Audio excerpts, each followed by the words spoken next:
Perhaps most beautiful of all, this week we achieved an epic ceasefire agreement as a first step toward lasting peace in the Middle East.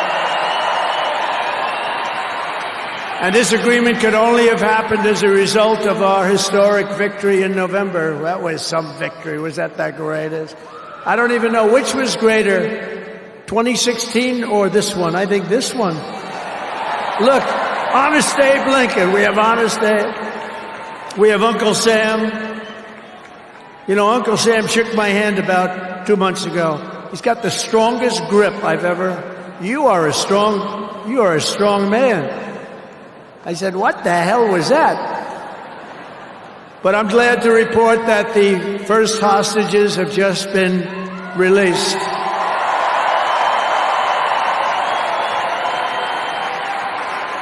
And who knows what's going to happen?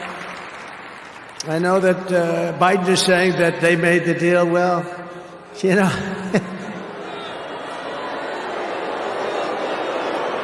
I mean, that deal should have been, first of all, it would have never happened if I were president. Would have never happened. There was not even a thought of it. Iran was broke. They had no money for Hezbollah. They had no money for Hamas.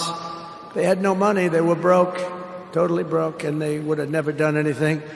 But they did it, you know. I like to think back to the past. I said, if only the election weren't rigged, all the things that would have happened that would have been so good, but it was.